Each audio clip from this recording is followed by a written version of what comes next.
다음은 촉법소년 제도를 악용한 10대가 실형을 선고받았다고요. 그러니까 촉법소년은 형사처벌을 받지 않는다는 점을 악용해서 어린 학생들을 이 범죄에 끌어들인 건데요. 18살 A군은 촉법소년이 포함된 중학생들에게 무인 매장에서 돈을 훔치자고 시킨 혐의로 재판에 넘겨졌습니다. A군은 너희는 소년이라 처벌받지 않는다며 범행 장소와 이동 경로까지 알려주며 절도를 지시했는데요.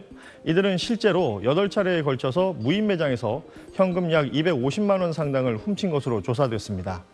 또 범행이 들통나자 이들 가운데 한 여학생에게 흉기를 겨누며 차량 절도까지 강요했고 주점에서는 미성년자에게 술을 팔았다고 협박해 17차례에 걸쳐 200만 원 상당의 돈을 뜯어낸 혐의도 추가됐습니다.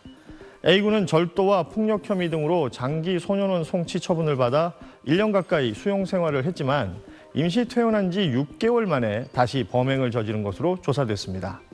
재판부는 어린 청소년들을 범죄에 끌어들인 매우 불량한 범행이라며 교화 가능성을 찾아보기 어렵다고 판단해서 A군에게 징역 장기 2년, 단기 1년 6개월을 선고했습니다.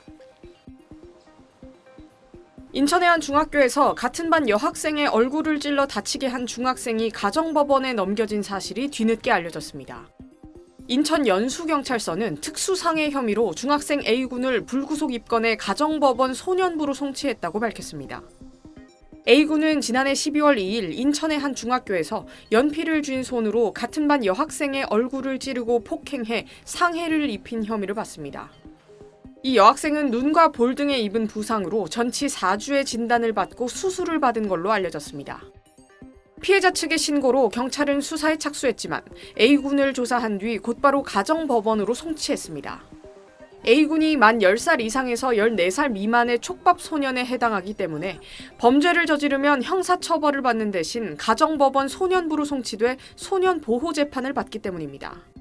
가정법원은 A군에 대한 심리를 진행한 뒤 보호자 감호 위탁이나 사회봉사, 소년원 송치 등 1호에서 10호의 보호 처분 가운데 어떤 처분을 내릴지 결정할 방침입니다. 조사 결과 A군은 자리 배정과 관련해서 자신의 자리가 마음에 들지 않는다는 이유로 피해 여학생과 다투는 과정에서 범행을 저지른 걸로 파악됐습니다. 경찰 관계자는 피해 학생이 얼굴 부위를 다쳤고 A군의 특수상해 혐의가 인정된다고 보고 가정법원에 넘겼다고 설명했습니다. SBS 이현영입니다. 훔친 차로 무면허 운전을 하다 20대 아르바이트 배달원을 지어 숨지게 한 뒤 자랑하듯 지인에게 문자를 보내 공분을 샀던 대전 뺑소니 사건. 백화점을 폭파하겠다는 글을 올려 4,000명이 대피하는 소동을 일으키고 주차장에 주차된 차량들의 3차례나 소화기를 분사한 사건. 모두 10살 이상 14살 미만 촉법 소년들이 저지른 범행입니다. 그렇다 보니 형사처벌도 받지 않았습니다. 촉법 소년 상한 연령을 13살로 1살 낮춰야 한다는 여론이 높아졌습니다.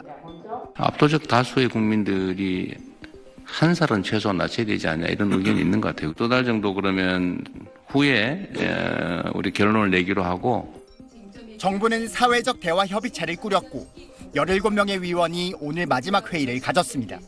시민참여단 숙기 과정과 주요 결과, 각계각층의 전문가와 시민분들의 의견을 종합하여 만들어진 제도 개선 공고안을 최종 정리하고 도출하는 자리입니다. 촉법소년의 범죄 건수가 최근 5년간 2배 가까이 는 데다 촉법소년들이 현행 제도를 악용하고 있는 만큼 촉법소년 연령을 낮춰야 한다는 의견과 촉법소년 범죄가 흉포화됐다는 증거가 부족하고 형사처벌은 촉법소년들의 교화나 재사회화에 오히려 도움이 안 된다는 반대 의견이 맞선 걸로 전해졌습니다. 표결 끝에 현행 기준인 14살을 유지하는 쪽으로 결정됐습니다. 지난 2022년에도 법무부가 촉법소년 연령을 낮추는 방안을 추진했지만 반대에 부딪혀 무산됐습니다. 오늘 결과는 다음 달 국무회의에 보고돼 최종 결론이 내려질 예정입니다. SBS 한성입니다.